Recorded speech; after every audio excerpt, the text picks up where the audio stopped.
로마서 14장 1절에서 12절 말씀.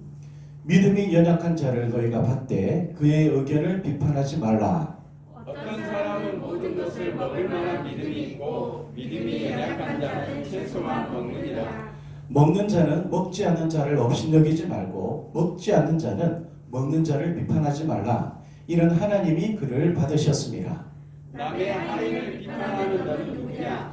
그가 서 있는 것이나 넘어지는 것이 자기 주인에게 있으니 그가 세움을 받으리니 이는 그를 세우시는 권능이 주께 있음이라. 어떤 사람은 이 날을 전날보다 낮게 여기고 어떤 사람은 모든 날을 같게 여기나니 각각 자기 마음으로 확정할지니라.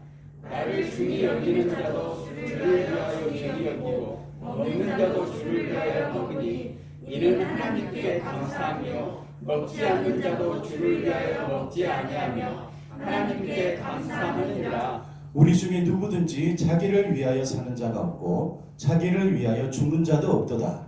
우리가 살아도 주를 위하여 살고 죽어도 주를 위하여 죽나니 그러므로 사나 죽으나 우리가 주의 것이로다. 이를 위하여 그리스도께서 죽었다가 다시 살아나셨으니 곧 죽은 자와 산 자의 주가 되려 하심이라. 내가 어찌하여 내 형제를 비판하느냐? 어찌하여 내 형제를 없인 여기느냐? 우리가 다 하나님의 심판대 앞에 서리라. 기록되었으되 주께서 이르시되 내가 살았노니 모든 무릎이 내게 꿇을 것이요 모든 혀가 하나님께 자백하리라 하였느니라. 이러므로 우리 각 사람이 자기 일을 하나님께 직고하리라. 아멘. 찬송하시겠습니다. 톰 소여의 모험을 우리 쓴 마크 트웨인이 이런 뼈있는 말을 한 적이 있습니다. 잘 보십시오. 나는 개와 고양이를 한 우리 안에 넣어 보았다. 뜻밖에도 그들은 내 기대를 뛰어넘어서 잘 지내는 모습을 나에게 보여주었다. 개와 고양이는 우수저간 같이 싸우잖아요. 그런데 우리 안에 넣어 두었더니 잘 지냈다는 겁니다. 나는 이번에는 새와 돼지와 염소를 한 우리 안에 집어넣어 보았다. 그들에게 서로 적응하는 시간이 필요했지만 마침내 그들도 더불어 잘 어울릴 수가 있었다. 그래서 이번에는 침례교인과 장로교인과 감리교인을 한 우리 안에 집어넣어 보았다. 그런데 그들은 결코 잘 지낼 수가 없었다. 결코 하나가 되지 못했다. 입으로는 사랑을 외치고 우리 하나가 되어야 됩니다 라고 외치는 그리스도인들이 실제로는 서로 사랑하지 못하고 하나가 되지 못한다는 점을 꼬집는 풍자죠. 사랑 성도님들, 우리는 하나가 되어야 됩니다. 사랑함으로 하나가 되어야 됩니다. 예수님께서요 우리를 위해서 하나님께 이렇게 기도하신 적이 있습니다. 요한복음 17장 21절 말씀을 잘 보십시오. 아버지요, 아버지께서 내 안에 내가 아버지 안에 있는 것 같이 그들도 다 하나가 되어 우리 안에 있게 하사. 왜 하나님, 예수님께서, 하나님이신 그분인 예수님께서 이런 기도를 하셨을까요? 그들도 다 하나가 되게 해주십시오. 하나님 앞에 이렇게 기도했다는 겁니다. 중보기도 하셨다는 거죠. 왜 그렇게 하셨을까요? 하나 되는 것이 쉬운 일이 아니기 때문입니다. 하나님의 도우심이 없이는 하나를 이루기 어렵기 때문에 하나님 그들도 다 하나가 되게 해주십시오 라고 기도했다는 사실입니다. 오늘 본문에도 보면은 사도 바울이 로마 교회를 통해서 이 편지를 보내면서 이렇게 이야기를 합니다. 요지는 이거죠. 서로 싸우지 말고 하나를 이루라. 좀 싸우지 말라. 좀 하나를 이루어서 하나님을 영화롭게 하라. 이렇게 말씀을 하고 있는 겁니다. 로마 교회는요 두 가지를 가지고 싸웠습니다. 성도들 간에 서로 싸웠습니다. 첫 번째는요 먹는 문제입니다. 먹는 문제. 고기를 먹을 것이냐 말 것이냐. 시장에 파는 고기들은 대부분 우상 재벌에 올라갔다가 나와서 파는 물고기들입니다. 어제 정원이가 밤늦게 문자를 보냈어요. 목사님 말씀을 읽다가 돼지고기 우리가 지금 먹어도 되나요? 열심히 성경을 읽고 있다는 증거입니다. 예, 우리 박수 한번 해주세요. 예. 물론 다른 아이들도 다 열심히 읽고 우리 성경을 열심히 읽고 있겠지만 여러분들 제사상에 올라간 고기 먹어도 되나요? 먹지 말아야 되나요? 먹어야 된다는 사람 손. 먹지 말아야 된다 손. 나머지는 뭐 이래도 되고 저래도 되고 상관없죠. 이거 가지고 싸웠다는 겁니다. 어차피 믿는 사람이 구약의 율법에 보면은 돼지고기나 돼지는 부정한 식물이라고 했는데 어떻게 그런 걸 먹을 수가 있냐고. 그래도 우상에 올라갔던 음식을 어떻게 먹을 수 있냐라고 외칩니다. 반면에 하나님께서 주신 음식을 감사히 먹어야 되지 어떻게 안 먹을 수 있냐 이거 가지고 싸웠다는 겁니다. 두 번째 문제는요 절기 문제입니다. 절기 문제. 절기 구약에 절기들이 참 많이 있죠. 그 구약에 유대인들이 중요하게 생각하는 3대 절기가 있습니다. 유월절, 맥주절, 수장절. 이것을 구약의 3대 절기라고 합니다. 이것은 목숨 걸고 지키죠. 그 외에도 많은 절기들이 있습니다. 예수님이 부활하시고 난 뒤에 이제 안식일날 예배 드리지 않고 기독교인들이 주일날 모여서 예수님의 부활을 기념하면서 주일날 모여서 예배를 드립니다. 이 문제가 터진 거예요. 그럼 우리 구약의 절기를 지켜야 되냐 말아야 되냐. 보수적인 유대인들은 지켜야 된다. 그러지 않은 사람은 안 지켜도 된다. 우리는 거룩한 주일을 지키고 있기 때문에 안 지켜도 된다. 이것 때문에 싸우는 겁니다. 그래서 사도 바울이 뭐라고 한다고요? 하나를 이루라. 좀 싸우지 말고 하나를 이루라 라고 말씀하고 있습니다. 그 방법을 이야기를 합니다. 첫 번째는요 좀 받아들여야 된다라고 말씀합니다. 1절 말씀 보십시오. 믿음이 연약한 자를 너희가 받되 그의 의견을 비판하지 말라. 이 받되라는 말은 이 헬라어로 이렇게 되어 있습니다. 프로스 람바네스데라고 되어 있습니다. 프로스 람바네스데라고 되어 있는데 이 말은 받아들이다, 영접하다라는 뜻입니다. 좀 믿음이 연약한 자들을 좀 받아들여라, 포용해라 이런 말씀이거든요. 근데 시제를 보면요 현재 명령형입니다. 아주 강력한 명령입니다. 싸우지 말고 좀 서로 받아들여라 이 말씀이죠. 이 받아들인다는 내용을 아주 정확하게 표현한 곳이 있습니다. 우리가 잘 아는 누가복음 15장 탕자의 비유가 있죠. 이 아버지에게 두 아들이 있었습니다. 첫째 아들, 둘째 아들이 있었는데 둘째 아들이 갑자기 아버지 저에게 줄 유산 미리 주세요. 그럼 그것을 받아서 집을 나갑니다. 그 성경에 보면 어떻게 표현되어 있습니까? 허랑방탕한 삶을 살다가 그 모든 물질을 다 허비하죠. 이제 먹을 것이 없습니다. 배고프죠. 친구들도 다 떠났습니다. 돈이 있을 때는 그렇게 많은 친구들이 있더니 돈이 없으니까 다 떠나갑니다. 이제는 남은 집 돼지를 치는데 그 돼지를 치면서 돼지가 먹는 밥을 좀 뺏어 먹으려고 하는데 그것도 잘 되지 않습니다. 그래서 생각을 하죠. 내 아버지 집에 가서 아버지께 죄송하다고 이야기를 하고 종으로서 달라고 해야겠다라고 집으로 돌아갑니다. 그때 아버지 반응이 어떻습니까? 야 이 나쁜 놈! 하고 이렇게 외치십니까? 안 그럽니다. 성경에 보면요 눈물을 흘리면서 신발도 신지 않고 쫓아나가서 그 둘째 아들을 포옹해 줍니다. 그리고 새 옷을 입혀주죠. 그리고 새 신발을 신겨주고 손가락에 반지도 끼워줍니다. 거기서 그치는 것이 아니라 살찐 송아지를 잡아서 동네 잔치를 벌입니다. 이게 뭐라고요? 받아들인다라는 거죠. 받아들인다. 마음을 열어서 품어준다라는 겁니다. 3절 로마서 3절 보십시오. 먹는 자는 먹지 않는 자를 업신여기지 말고 먹지 않는 자는 먹는 자를 비판하지 말라. 이는 하나님이 그를 받으셨습니다. 왜 우리가 성도 간에 서로 받아들여야 되냐면은 하나님이 그를 받으셨기 때문이다 라고 말씀하고 있습니다. 하나님이 네가 정죄하는 저 사람도 나의 자녀로 삼은 사람이다. 내 자녀를 내쫓지 말고 좀 받아들여라 라고 말씀하고 있는 거예요. 다시 탕자의 비유를 한번 봅시다. 첫째 아들이 그날도 여전히 밖에 나가서 힘든 노동을 하고 집으로 돌아옵니다. 그랬더니 집에서 어떤 일이 벌어졌습니까? 잔치가 벌어진 겁니다. 잔치. 자기가 그렇게 그렇게 열심히 노력하고 부모님을 모시고 집을 짓겠는데도 불구하고 자기를 위해서 잔치를 한 번도 연 적이 없는 아버지가 못된 동생이 들어왔는데 잔치를 벌어주고 있는 겁니다. 근데 못된 동생이 입고 있는 옷을 보니까 자기가 탐내던 그런 아주 좋은 옷입니다. 그 신발도 신고 있고요. 반지도 끼고 있습니다. 그 모습을 보고 어떻게 한다고요? 화가 나서 들어가지 않으려고 하고 있습니다.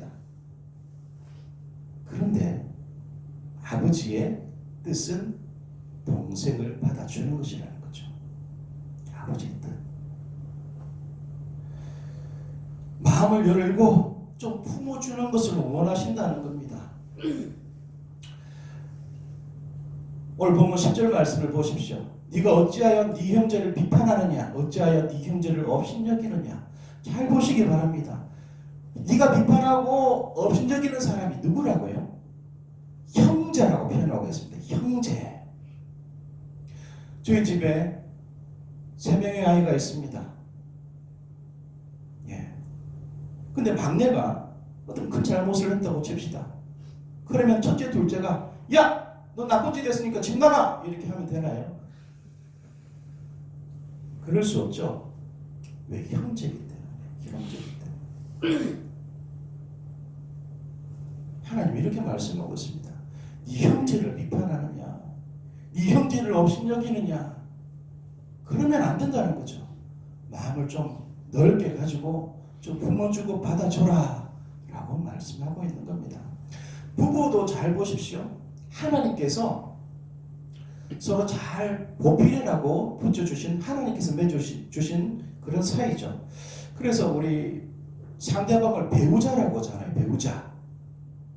이게 무슨 뜻인 줄 아시죠?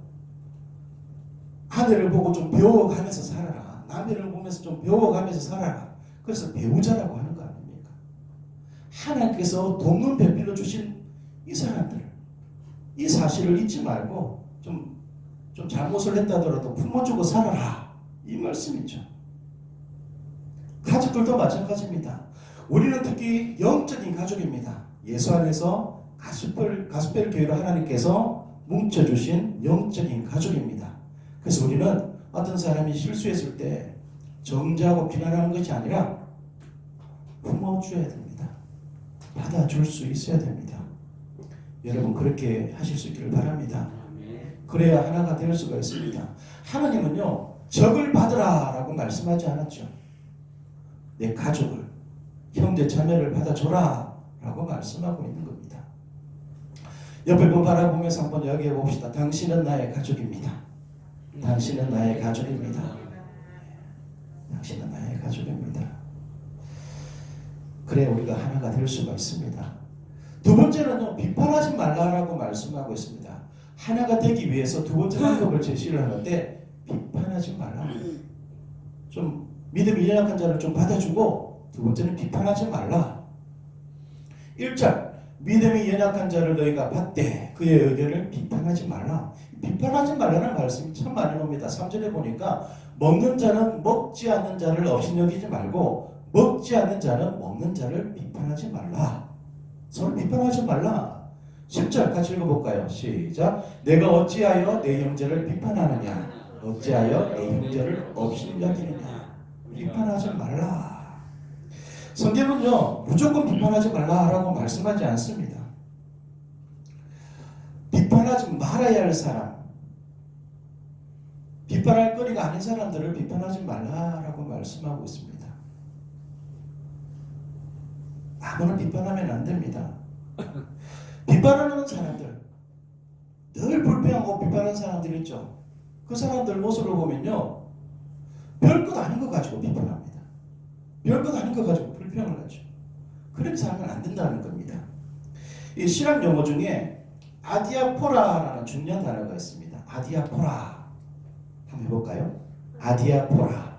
한번 잘 생각해 보시기 바랍니다. 이 단어는 좀 잊지 마시고 좀 사시면 좋을 것 같습니다. 아디아포라. 이게 무슨 뜻이냐면은 대수롭지 않은 것. 그러니까 해도 되고 안 해도 되는 것. 이것이 아디아포라입니다. 성경에서 보면은 명하지도 금하지도 않는 것. 이게 뭐라고요? 아디아포라. 제가 설교할 때 이게 핸드 마이크를 들고 설교를 하고 있습니다. 이거 제가 이 핸드 마이크 들고 설교하는 거 괜찮나요? 네. 안 되나요? 아디아포라 상관없는 겁니다. 그런데 어떤 교회는요, 아주 보수적인 교회는 안 된다고 합니다. 어떤 목사님은 설교하면서 핸드 마이크 들고 설교하면서 왔다 갔다 합니다. 밑에까지 내려갔다가 왔다가 하시는 그런 목사님도 계십니다. 그러면 되나요, 안 되나요? 아디아포라 뭐 대수롭지 하는 겁니다. 중요한 거 아닙니다. 이 전라도 출신 그 여자와 경상도 출신 남자가 사랑을 하고 결혼을 합니다. 그래서 꽁냥꽁냥 아주 행복하게 잘 살아갑니다. 저녁을 먹고 난 뒤에 이 아내가, 이 전라도 아내가 이제 감자를 삶아옵니다. 출출할 것 같아서는 여보 드세요 하고 갖다 줍니다. 그래서 남편이 고마워요 하고 이 감자를 까서 옆에 있는 것을 딱 찍어 먹는데 소금인 줄 알았더니 설탕인 거예요. 그래서 이렇게 이야기를 합니다. 여보, 어떻게 감자를 설탕에 찍어 먹어? 우리 경상도에는 감자를 소금에 찍어 먹거든. 소금 가져와 라고 이야기를 합니다. 그 소금을 그냥 갖다 주면 되는데 이 아내가 이해가 되지 않는 거예요. 그래서 이렇게 이야기를 합니다. 세상에 무슨 감자를 소금에 찍어 먹어요? 우리 전라도에서는 감자를 설탕에 찍어 먹어요. 이렇게 이야기를 한 겁니다. 그러니까 화가 나서 어떻게 설탕에 찍어 먹냐? 어떻게 소금에 찍어 먹냐? 이거 싸우기 시작합니다. 그러다가 부모님을 언급하면서 싸우고 그동안 가지고 있던 그런 악한 모습들을 다 내보이면서 싸우기 시작합니다. 이혼하자! 이렇게 해요. 그래서 법정에 갑니다.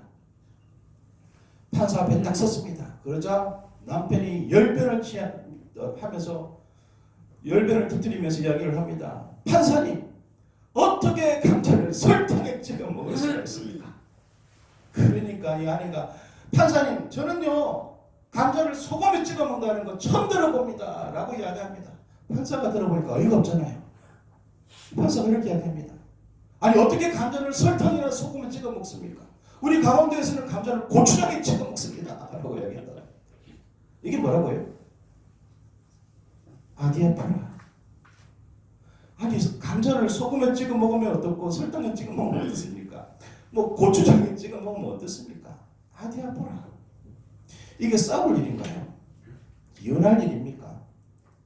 아무것도 아닙니다.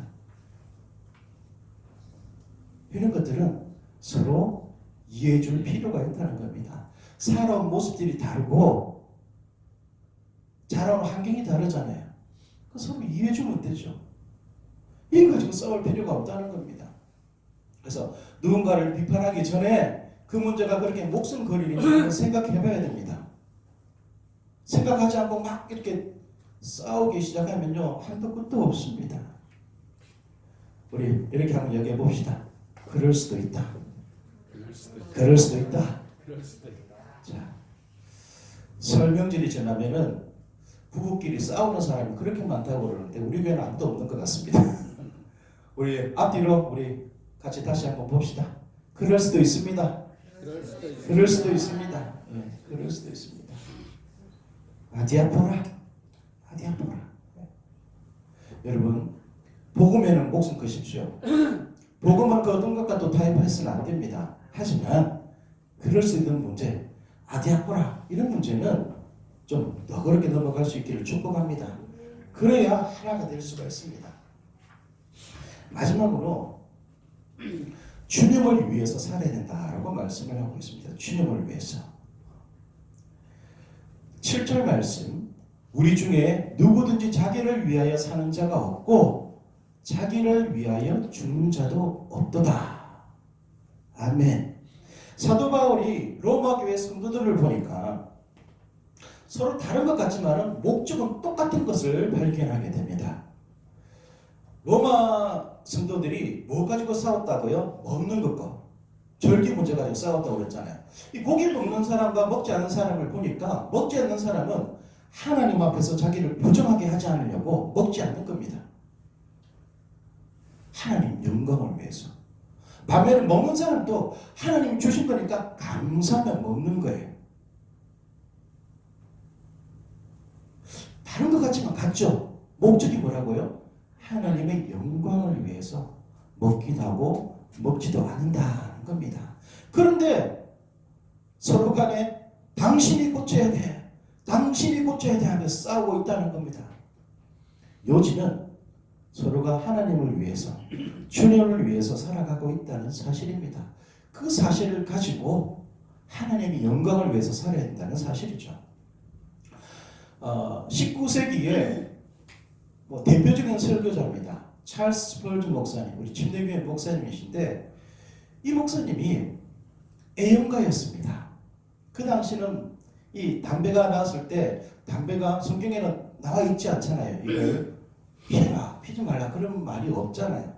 그러니까 이 찰스 스펄전 목사님도 이 담배를 되게 좋아했다고 합니다. 그래서 구원과 흡연은 상관이 없다라고 이야기를 하면서 아주 즐겁게 담배를 피셨다고 합니다. 그런데 길을 가는데 한 담배 가게 앞에 이런 편말이 붙어져 있습니다. 스펄전 목사님이 즐겨 피우시는 담배를 파는 곳. 성도들도 그곳을 보고 또 목사님께 와서 이야기를 합니다. 이 목사님은 충격을 받은 거예요. 그래서 그날부터 담배를 끊었다고 합니다. 담배를 끊었더니 이 목사님이 담배를 끊었다는 소문이 퍼집니다. 그러니까 그 교회 다니는 애연가들이 목사님께 항의로 옵니다. 목사님, 담배 피우는 것이 신앙의 본질과 상관이 없다고 해서 왜 이제 와서 금연을 하시겠다고 합니까? 그럼 우리는 뭐가 됩니까? 라고 항의합니다. 그때 스펄전 목사님이 이렇게 얘기를 했습니다. 내가 담배를 피우고 말고는 내 신앙과는 아무런 관계가 없네. 그러나 나 때문에 여러 사람들이 담배를 피우게 되면 건강을 해치는 나쁜 영향을 끼치게 되는 것이니 삼가는 것이네. 그 뒤로 담배를 피지 않았다는 겁니다. 그 뒤로 많은 사람들이 담배를 피지 않았다고 합니다. 어떤 목사님은 그 당시에 설교하면서 담배를 핀 목사도 있다고 그러더라고요. 지금은 상상이 안 가죠. 그때는 아디아포라. 사랑하는 성도님들, 나는 할 수 있지만은 남들을 생각해서 하지 않을 수 있어야 됩니다. 아멘. 시장에서 고기를 사서 교회에서 같이 먹게 됩니다. 근데 좀 믿음이, 성경에 보니까 믿음이 연약한 자라고 표현되어 있죠. 어떻게 그 우상 숭배에 사용했던 고기를 먹을 수 있습니까? 라고 하는 사람이, 믿음이 연약한 사람이 있다고 하면은 내가 그 고기를 먹을 수 있는 그런 상황이지만은 믿음이 연약한 사람을 위해서 먹지 않는 것이 주님을 위해서, 주님의 영광을 위해서 그럴 수 있다는 겁니다. 그럴 수 있어야 된다는 거죠. 여러분, 그런 삶을 살 수 있기를 바랍니다. 주님을 위해서 내가 할 수 있는 것을 양보하고 포기할 때 하늘을 이룰 수가 있습니다. 아무것도 아닌 거 가지고 싸울 필요가 없죠. 싸우지 맙시다. 우리에게는 큰 분란이 없기 때문에 참 감사한데 앞으로 또 많은 성도님들 하나님께서 보내주실 줄 믿습니다.